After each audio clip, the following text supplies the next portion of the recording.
It's important to know who we are. It's our identity.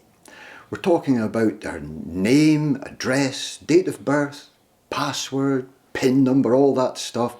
It's all essential these days before you can open a bank account or get an electricity supply into your house. We have to be identified. Some of us go further than that. We like to be identified by waving a flag, a particular flag, or we support a football team, or it's our nationality that's important. It's all identity. Recently, an Arbroath businessman was giving a talk, and he introduced himself as a red lichty, which is what you call folks from Arbroath. He said he was a red lichty through and through. I thought, what does that mean, through and through? Is it not enough just to be a red lichty or someone from Arbroath? It sounded a bit exclusive, as if being anything other than everything connected with the town you're born and brought up in isn't really as good. You're second rate. And then my mother, she was a Shetlander. She never said she was a Shetlander through and through, but she certainly was. She was a Shetlander, and that was her identity. But interestingly, added to that, she never considered herself to be a Scot, even though Shetland is part of Scotland and has been for hundreds of years. She would never have called herself Scottish. And interestingly, a lot of people who are very proud of being Scottish, for some reason, must have a connection through some distant ancestor with a misty Highland glen or a distant Scottish island. You must have a great-great-granny or grandad who came from one of these places before you're a true Scot. And this seems to be, this seems to apply to lowlanders. I've never heard of a Highlander or an Islander seeking out some distant ancestor who came from the lowlands of Scotland to be able to feel themselves truly Scottish. So identity is a bit of a funny thing, isn't it? And nowadays it's very popular to work out your family tree. You can go online and research your ancestors, but how accurate is that really? Because when we go back in time, before true records were kept, how do we know that great-great-granny didn't have a bit of a fling when great-great-granddad was maybe away for a period of time, maybe sailing or in the army or away on business? Can we be absolutely certain that great-granny or great-granddad really was who we think they were? And that means that your identity isn't quite what you think it is. So it's all interesting stuff, identity. And it is important, and it can be very important to some people. And I got to thinking about all this recently when I was flicking through a book. It's a biography, Ali Bain. It was written by Alistair Clark, called Fiddler on the Loose. I think it was written in 1993. And in it, Ali mentions my stepfather, Geoffrey de Mercado. There's a paragraph about him, and when Jeff read it, he was quite annoyed. He was a bit upset. And I'll read you one of the quotes. Ali says, I sat there in shock. This is talking about having Geoffrey commenting on his fiddle playing. I sat there in shock. I had met my first musical snob. And I thought that's what upset Geoffrey, being called a musical snob. But no, Geoffrey said that was an opinion, and Ali was entitled to his opinion. And that didn't bother him at all. What did bother him was Ali saying that Geoffrey's family were Italian. Geoffrey's family weren't Italian. Geoffrey had never been to Italy. He knew nothing about Italian people. None of his parents or grandparents had any connection with Italy at all. But it's there in a book stating a connection between Geoffrey and Italy. Not that there's anything wrong with Italy or being Italian, but Geoff wasn't happy about that at all. So, where does that take us? It's identity. And that stays with us all of our lives, who we are. And it's important to get it right. It was very important, in Geoffrey's case, that it should be right. And it's in a book all wrong. That upset Geoff. But when Geoff came to the end of his life, that's when things got a bit complicated as far as identity is concerned. Because when we die, it's very important that our identity is crystal clear. Now, Geoff died in 2007. He'd reached a good age, and that was fine. Nature took its course. And I'll just refer to a few notes here. The doctor produced a certificate of cause of death, and I had that piece of paperwork confirming that Geoffrey de Mercado had indeed died. There was a slight hiccup in that the doctor decided then to go on holiday, and nobody knew where the certificate was, so we couldn't register the death, and it took a couple of days before it was found lurking in a briefcase in the corner of a room. But that's by the by. We got the doctor's certificate, and I made an appointment at the local registry office to register Geoffrey's death. And a couple of family members, my sister and my son, came with me, and we got an appointment just after lunchtime. I think it was 5 past, 2:15.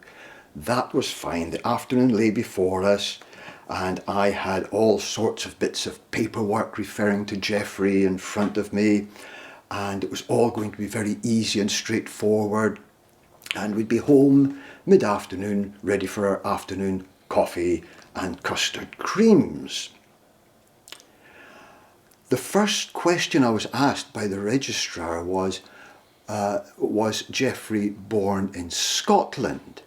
No, he wasn't. He was born in Northern Ireland. That was the first problem.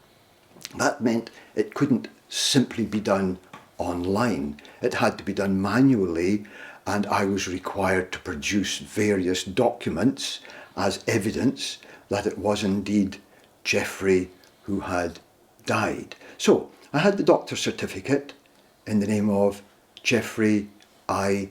de Mercado. Excellent. And off we went. What other certificates did I have? I had a marriage certificate, 1972, when he married my mother. Geoffrey was my stepfather. The marriage certificate said that he was Geoffrey Isidore de Mercado. That was fine. But something else would be needed just to back that up.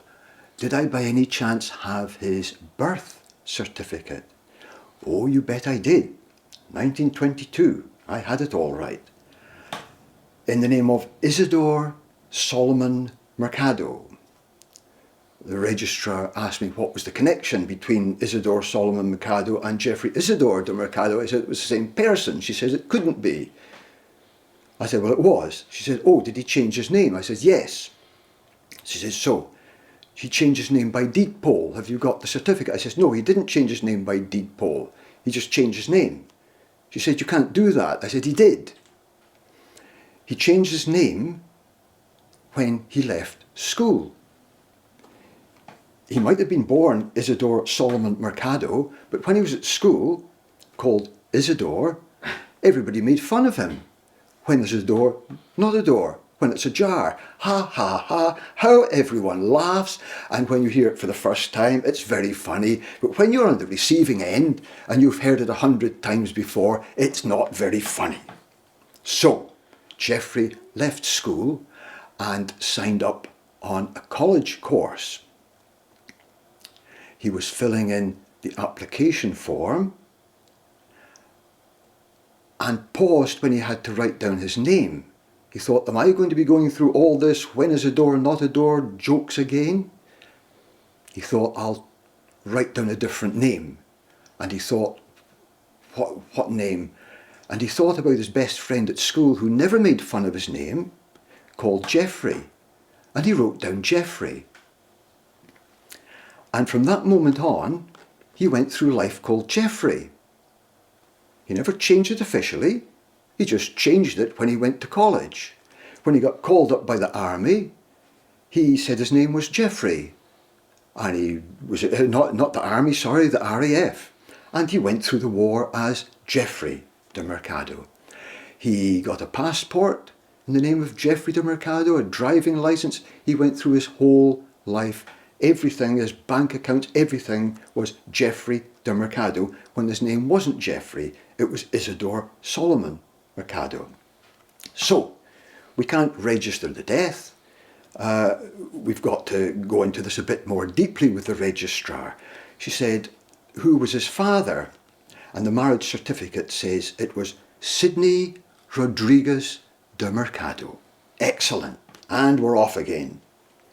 And a quick check on Geoffrey's birth certificate. Sidney Rodriguez de Mercado suddenly becomes Solomon Mercado. How can Solomon be Sidney? Did he change his name by deed poll? No, he just changed it. Why?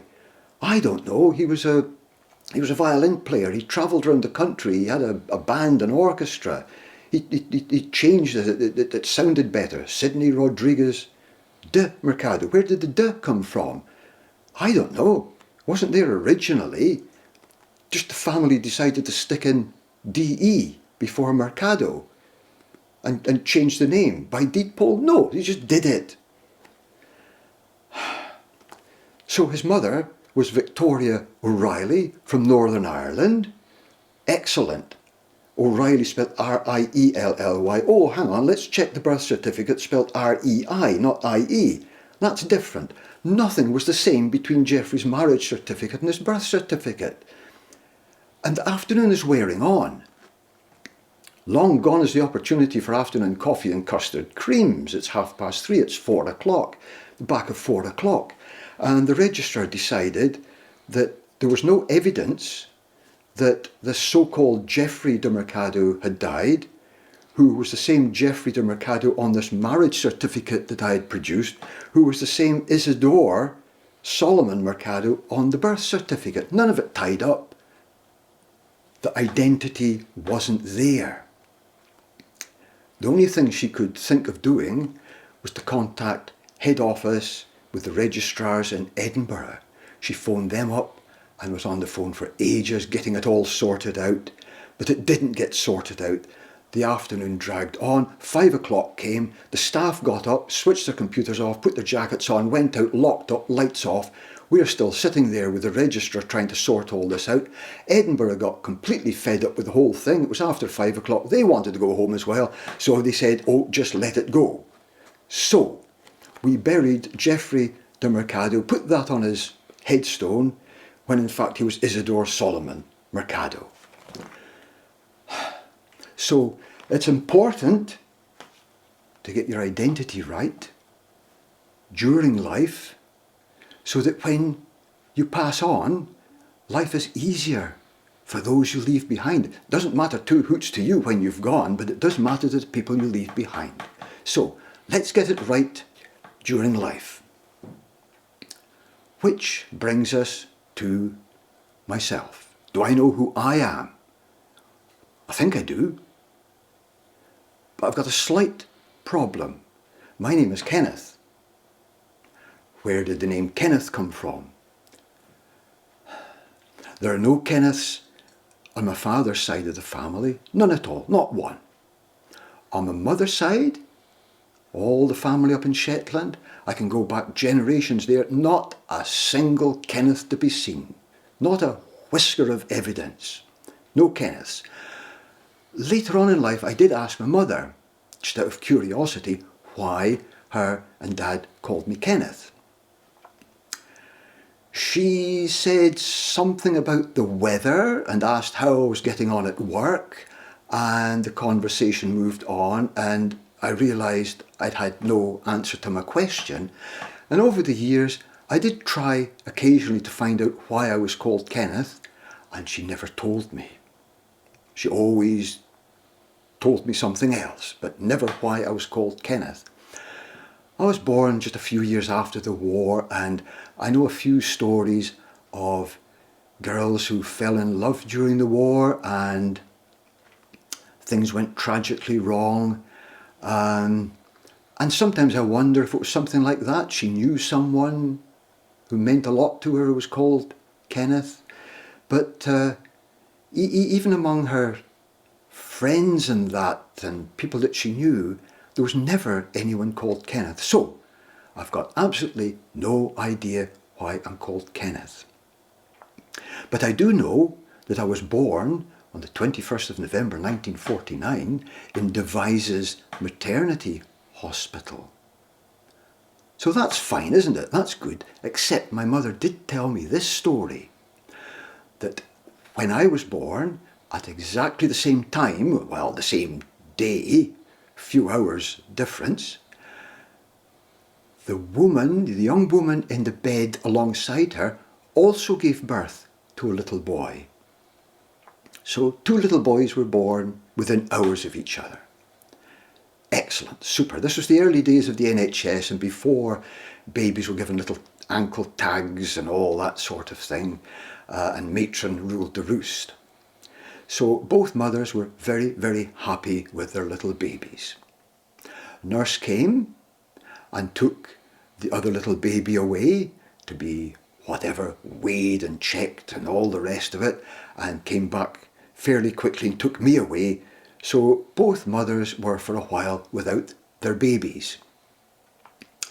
And then a little baby was brought back and given to the other mother. The mother was apparently very happy with her little baby, cuddled it, cuckooed it, kissed it. Excellent. Except I was that little baby.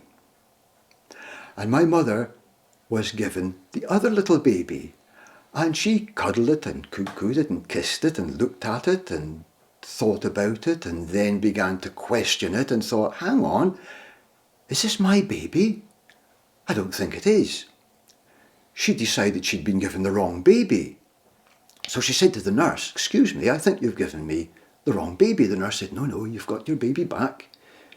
No, said Mum, this isn't my baby. The nurse said, well, the only other baby is the one in the bed next to you. And the lady there is quite happy with her baby, and she was. But my mother kicked up merry hell. She was adamant that she'd been given the wrong baby. And she kicked up such a stooshy that eventually the nurse had to persuade the other mother to give up her baby and to do a baby swap. And I was given to the woman I've known all my life now as my mother. So, am I absolutely certain who I am? Am I absolutely certain of my identity? Well, I'm reasonably sure of it, but there is that question mark. I've never had any tests or anything. So perhaps I could end up by asking if there's someone out there who was born in Devizes Maternity Hospital on the 21st of November 1949, or maybe just the day before, just a few hours before or after. Perhaps I should be you and you should be me.